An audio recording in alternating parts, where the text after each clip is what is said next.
Hi friends, ఈరోజు నేను మీకోసం ఎగ్ ఫ్రై రెసిపీ అనేది డిఫరెంట్ స్టైల్లో చేసి చూపిస్తున్నాను.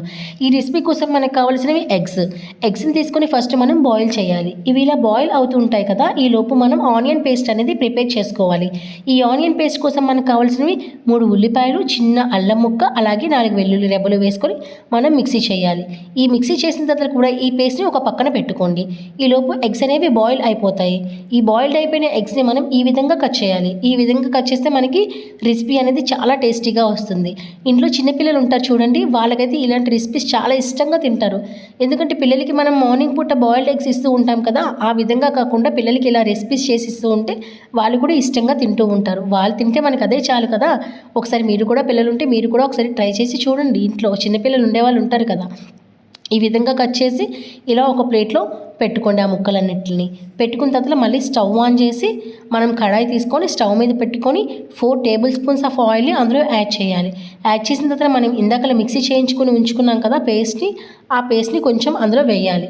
కొంచెం కొంచెంగా వేయండి పేస్ట్ అంతా. అది బాగా ఫ్రై అవుతూ ఉంటుంది వేసినప్పుడు. అలాగే తగినంత సాల్ట్ అనేది కూడా యాడ్ చేయాలి.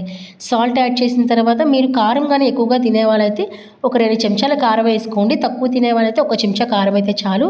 నేను కూడా 2 చెంచాల కారం అనేది యాడ్ చేస్తున్నాను. అలాగే మనం హోమ్ మేడ్గా చేసుకుంటాం కదండి గరం మసాలా, ఇంట్లోకి బిర్యానీలకి వీటికి వాటికి ఆ మసాలాని మనం ఇందులో కొద్దిగా యాడ్ చేసుకోండి. ఎక్కువ వేయొద్దు, ఘాటుగా ఉంటుంది కాబట్టి 1 స్పూన్ గరం మసాలా వేస్తే మనకి సరిపోతుంది. నేను కూడా 1 స్పూన్ వేసి చిన్న చిటికెడు వేస్తున్నాను. ఈ విధంగా వేసిన తర్వాత మొత్తం అంతా కలపండి. కలిపిన తర్వాత మనం ఇందాక ప్లేట్లో పెట్టుకొని ఉంచుకున్నాం కదా ఆ ముక్కల్ని అలా కొంచెం కొంచెం విడిపోకుండా అలా అందులో వేయండి. వేసిన తర్వాత చూడండి నేను ఏ విధంగా వేస్తున్నానో ఆ విధంగా మొత్తం ముక్కలన్నీ అందులో వేయండి. వేసి మళ్ళీ గరిటతో అదంతా మళ్ళీ కొంచెం కొంచెంగా కలుపుతూ ఉండాలి. ఎందుకంటే అలా కలుపుతూ ఉండాలి, మనం వేసిన ఉప్పు, కారం, మసాలా అన్నీ ఆ ముక్కలకి బాగా పట్టాలి. మరి అందరూ ఇష్టంగా తినాలంటే ఈ విధంగా చేయాలి కదా.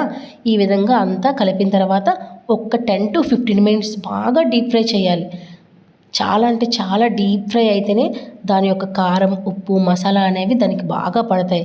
టేస్ట్ కూడా చాలా బాగుంటుంది. ఈ విధంగా ఒకసారి మీరు ట్రై చేసి చూడండి. చాలా అంటే చాలా టేస్టీగా ఉంటుంది రెసిపీ. అలా అన్నంలో కలుపుకొని తింటే ఇంకా ఇంకా బాగుంటుంది. ఈ విధంగా వేసాం కదా, అప్పుడు మనం చిదుముకొని ఉంచుకున్న కొత్తిమీర ఉంటుంది కదా, అలా పైన జల్లండి. జల్లిన తర్వాత ఇంకా రెసిపీ కంప్లీట్ అయిపోయిందండి. ఇంకా స్టవ్ ఆఫ్ చేయండి. చిన్న సిమ్లో ఉంచి ఒక 2 నిమిషాల నుంచి కొత్తిమీర చల్లేసాం కదా, స్టవ్ ఆఫ్ చేసేయండి. మీకు ఈ వీడియో నచ్చితే లైక్ చేయండి, సబ్స్క్రైబ్ చేయండి, అలాగే షేర్ చేయండి.